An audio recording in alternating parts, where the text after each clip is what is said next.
Hello students, कैसे हैं आप सभी। तो कल के टॉपिक में हमने पढ़ा था एरर्स थ्योरेटिकली पोर्शन। आज जो हम पढ़ेंगे वो हमारा टॉपिक है एरर जो है उसको मैथमेटिकली हम किस तरीके से लिखते हैं। ठीक है, तो हमने कल पढ़ा था कि एरर कितने टाइप्स की होती है, कैसे कैसे किसी मेजरमेंट में एरर जो है वो आ सकती है, कौन कौन से कारण हैं एरर के, जो गलती है एक्सपेरिमेंट में किस किस वजह से हो सकती है। आज हम पढ़ेंगे कि उस गलती का जो एलिमिनेशन है, एलिमिनेट कैसे कर सकते हैं एरर को, एलिमिनेशन ऑफ एरर को कैसे हटाया जा सकता है या कैसे एलिमिनेट किया जा सकता है, कैसे कम कर सकते हैं, उसके बारे में देखो। किसी भी मेजरमेंट में आई हुई एरर को जो हम एक्सपेरिमेंट के दौरान करते हैं उसको 100% हटाना तो इम्पॉसिबल है, लेकिन फिर भी काफ़ी हद तक हम उसको कम कर सकते हैं। कम कैसे करते हैं, कैसे ट्रू वैल्यू निकालते हैं, तो हम क्या करेंगे कि कोई भी एक्सपेरिमेंट हम कर रहे हैं या कोई भी मेजरमेंट अगर हम कर रहे हैं तो जो भी मेजरमेंट हम कर रहे हैं उसको हम कई बार रिपीट करेंगे। हम मान लो किसी भी चीज़ की लेंथ मेजर कर रहे हैं तो उस एक्सपेरिमेंट को हम 5 से 6 बार करके देखेंगे। हर बार अलग अलग एरर आएगी, तो हमारे पास एरर पॉजिटिव भी आ सकती है, नेगेटिव भी आ सकती है। तो 5-6 रीडिंग्स लेकर और उन सब का एवरेज निकाल लेंगे, मीन निकालेंगे। तो उन सब का जो मीन निकालेंगे तो हमारे पास उनका मीन जो आएगा वो उस मेजरमेंट की ट्रू वैल्यू होगी। ठीक है, तो एक तो ये मेथड है। दूसरा, जैसे हमने कोई भी एक्सपेरिमेंट किया, कैलकुलेशंस की और फिर एरर आ रही है, तो हम क्या करेंगे कि एक बार दोबारा से सारी जो वैल्यूज़ है उनको चेक करेंगे उनकी एक्यूरेसी के लिए कि एक्यूरेट है या नहीं है। तो उसके लिए उसको दोबारा से एक बार चेक कर लेंगे। ठीक है, एक ये मेथड है।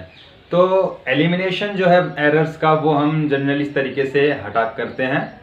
तो हमारे पास जो ट्रू वैल्यू होती है, तो एलिमिनेशन ऑफ एरर कैसे निकालते हैं, by taking a number of readings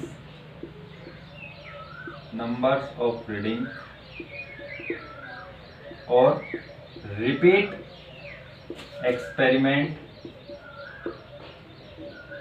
a number of times।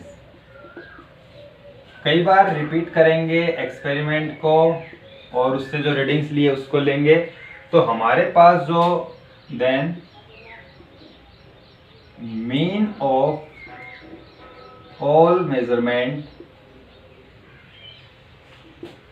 gives true value of quantity। तो जो क्वांटिटी हमारी है उसकी ट्रू वैल्यू हमें मिलेगी कैसे, जितनी भी रीडिंग्स हमने ली है उन सब का मीन निकालेंगे। ठीक है, तो जैसे मान लो हमारे पास if A1 A2 A3 AN are the measurements, readings या measurement of a quantity। किसी भी क्वांटिटी के लिए हमने जो है वो रीडिंग्स मेजर की, तो A1 A2 A3 AN आपकी रीडिंग्स है।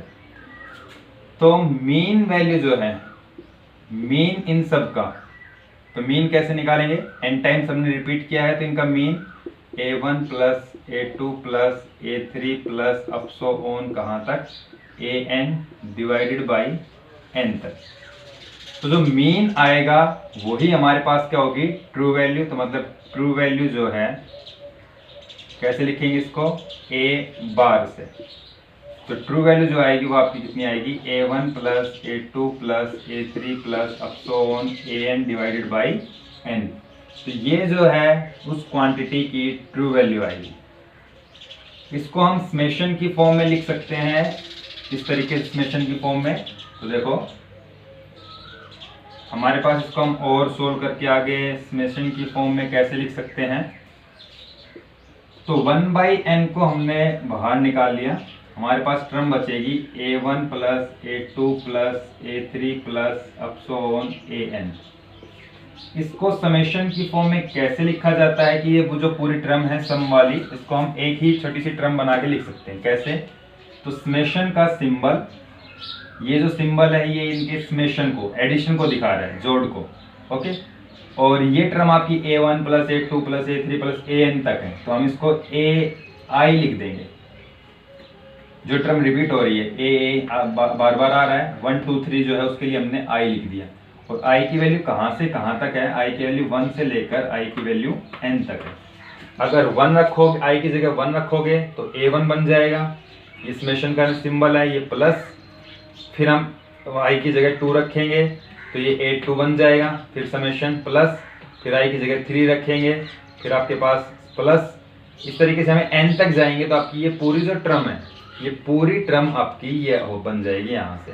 तो समेशन की फॉर्म में इसको हम इस तरीके से लिख सकते हैं। तो ये है हमारे पास ट्रू वैल्यू एक मेजरमेंट की। तो हम जो ट्रू वैल्यू है वो इस तरीके से निकालेंगे क्वांटिटी की, कि ए बार जो है ट्रू वैल्यू कैसे, जितने भी रीडिंग्स हमने ली है उन सभी रीडिंग्स का क्या कर लेंगे, मीन निकाल लेंगे या एवरेज निकाल लेंगे, कि कितनी बार एक्सपेरिमेंट किया हमने n टाइम्स बार, तो हर बार कितनी reading I a1 a2 a3 an, उन सबको जोड़ा, कितनी बार एक्सपेरिमेंट किया n बार, तो n से डिवाइड कर देंगे, तो ये मीन वैल्यू और जो उस क्वांटिटी की ट्रू वैल्यू होगी। ओके, तो ये तो है ट्रू वैल्यू की बात। तो अब हम बात करते हैं फर्स्ट एब्सोल्यूट एरर क्या होती है। एब्सोल्यूट एरर क्या होती है? तो एब्सोल्यूट एरर क्या होती है, हमने जो रीडिंग्स ली है, n टाइम्स बार रीडिंग्स ली है, उनकी एब्सोल्यूट एरर कैसे निकालते हैं। तो जो एब्सोल्यूट एरर होती है, इंडिविजुअल एरर जो हम निकालते हैं, तो उनका डिफरेंस कैसे, तो एब्सोल्यूट एरर को हम लिखेंगे डेल्टा, पहली जो मेजरमेंट है a1, उसकी एब्सोल्यूट एरर कितनी होगी, तो delta a1 is equal to a bar minus में a1। ये जो है एब्सोल्यूट एरर है, इज इक्वल टू क्या होगी, this is true value minus this is measured value.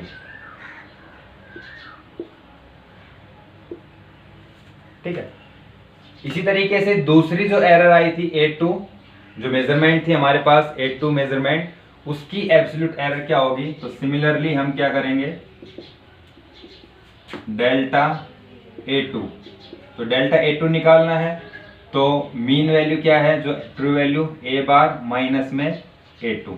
इसी तरीके से delta a3 is equal to a bar minus में a3। इसी तरीके से हम अपसोन delta an is equal to a bar minus में an। तो ये जो डेल्टा a1 है, डेल्टा a2 है, डेल्टा a3 है, डेल्टा an है, ये सारी एब्सोल्यूट एरर है।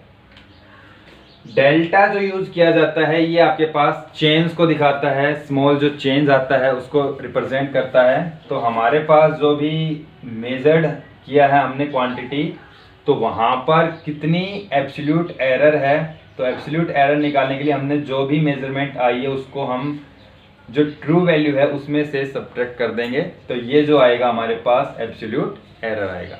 Difference between the true value and individual measurement, जो हमने मेजरमेंट किया a1 a2 a3 सबके लिए इंडिविजुअली हमने एब्सोल्यूट एरर निकाली यहाँ पे। ठीक है, तो ये सेकंड, ये जो आपकी फर्स्ट है एब्सोल्यूट एरर्स क्या होती है, तो हर मेजरमेंट की एब्सोल्यूट एरर कैसे निकालेंगे, तो वो इससे निकालेंगे, इसको नोट कीजिएगा। ओके स्टूडेंट, सेकंड जो है हमारे पास एरर आती है, दैट इज मीन और फाइनल एब्सोल्यूट एरर। ये कैसे निकालते हैं हम, तो ये अर्थमेटिक मीन होता है, arithmetic mean of all positive magnitude of absolute error. Arithmetic mean हमें निकालना है। जैसे हमने पिछली जो एब्सोल्यूट एरर पढ़ी थी उसमें हमने निकाला था डेल्टा a1 जो आया था वो आया था a बार माइनस में a1, डेल्टा a2 जो आया था वो आया था a बार माइनस में a2, डेल्टा a3 जो आया था a बार माइनस में a3। इस तरीके से हमने डेल्टा an निकाला था a बार माइनस में an। ये जो डेल्टा A1 है, delta A2, delta A3, delta A4, ये सारी एब्सोल्यूट्स एरर है। अब जो एब्सोल्यूट्स एरर है वो आपकी पॉजिटिव भी आ सकती है, नेगेटिव भी आ सकती है। पॉजिटिव कब आएगी? यदि हमारी ट्रू वैल्यू बड़ी है और जो मेजर्ड वैल्यू हो छोटी, तब तो पॉजिटिव। और अगर हमारी ट्रू वैल्यू बड़ी है, सॉरी छोटी है, और जो मेजर्ड वैल्यू है वो बड़ी है, तो हमारे पास एब्सोल्यूट एरर कैसी आएगी? नेगेटिव आएगी। तो मीन एब्सोल्यूट एरर क्या होती है कि जो भी एब्सोल्यूट एरर आई है उनका मीन हमें लेना है, उनका एवरेज हमें निकालना है। और एवरेज भी कैसे निकालना है? तो एवरेज जो हमें निकालना है, एवरेज हमें पॉजिटिव मैग्नीट्यूड का। तो पॉजिटिव मैग्नीट्यूड, ये जो एरर आएंगी ये नेगेटिव भी हो सकती है, पॉजिटिव भी हो सकती है। तो अगर आपके पास नेगेटिव है तो उसको भी पॉजिटिव बनाना है। पॉजिटिव कैसे बनाएंगे? तो उसके लिए हम एक मोड लेते हैं। मोड के अंदर जब लिखेंगे तो पॉजिटिव टर्म हो जाएगी। कैसे इसको निकालेंगे? तो देखो, तो मीन एब्सोल्यूट एरर का फॉर्मूला क्या होता है? Delta A bar. Delta A absolute error के लिए और ये बार जो लगा है ये मीन के लिए। तो डेल्टा ए बार मतलब मीन एब्सोल्यूट एरर। तो कैसे निकालेंगे? तो ये जो एब्सोल्यूट एरर आई है इन सब का मोड, डेल्टा A1 का मोड। मोड क्यों लगाया हमने यहाँ पे? कि अगर डेल्टा A1 आपका नेगेटिव भी है तो ये जो हमने लगाया ये उसको पॉजिटिव बना देगा। प्लस डेल्टा A2 प्लस अब सो ऑन आपका डेल्टा AN तक डिवाइडेड बाई n। तो ये जो आएगी ये आपकी मीन एब्सोल्यूट एरर आएगी। तो यहां हमने जो निकाला है, यहां मीन निकाला है। किसका निकाला है? जो हमारी एब्सोल्यूट एरर आई थी उनका पॉजिटिव मैग्नीट्यूड का। ये मोड हमने इसीलिए लगाया कि सारी जो मेजरमेंट आपकी जो एब्सोल्यूट एरर है वो पॉजिटिव हो जाए, ठीक है।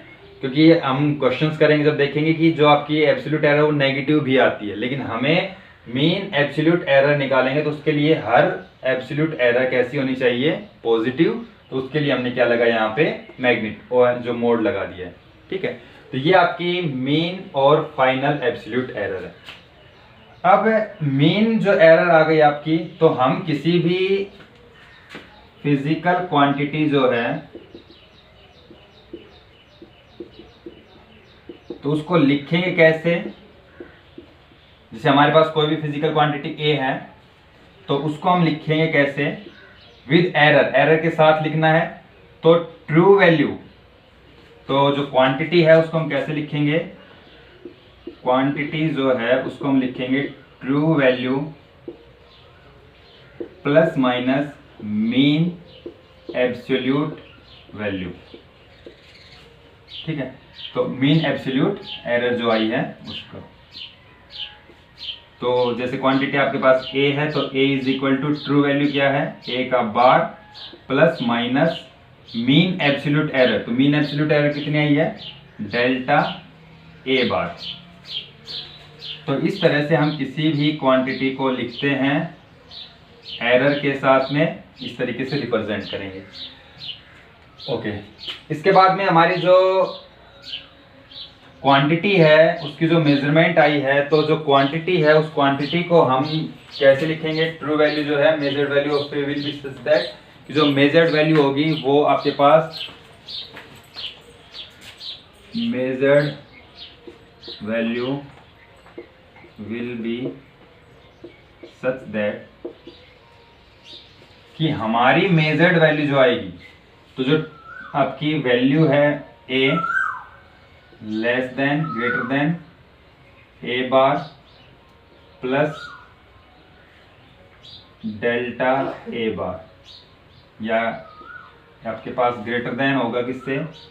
A bar plus minus delta A बार।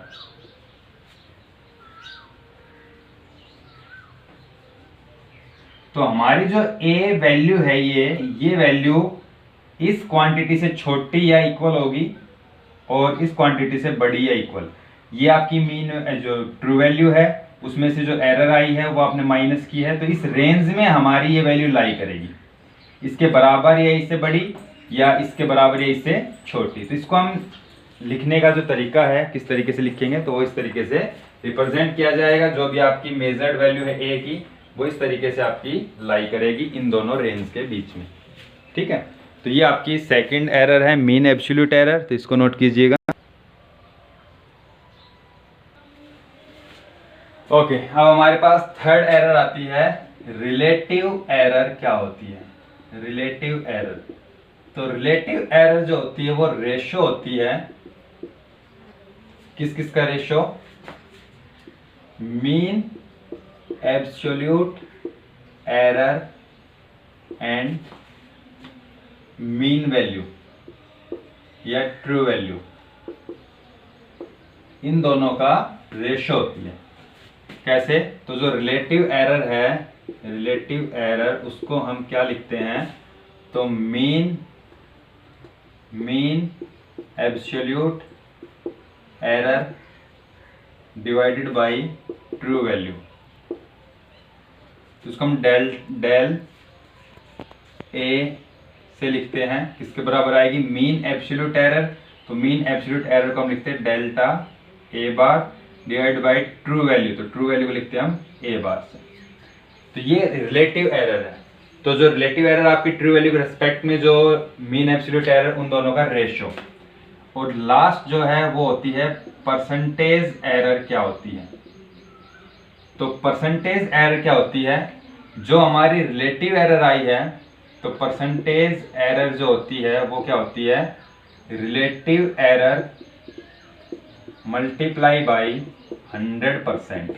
मतलब जो आपकी रिलेटिव एरर आई है delta A bar divided by A bar, multiply करेंगे इसको हम 100% से, तो ये जो आएगी ये हमारी परसेंटेज एरर है। तो ये चार टाइप्स की error, absolute error, mean absolute error, relative error, percentage error, तो ये चार टाइप की एरर होती है, इनको आपको करना है। अब इसका मैं एक न्यूमेरिकल करवाता हूँ, उससे आपको समझ में आ जाएगा चारों टाइप्स की एरर, और फिर आप खुद प्रैक्टिस करेंगे तो ये और अच्छे से क्लियर हो जाएगा। ठीक है, इसको नोट कीजिएगा।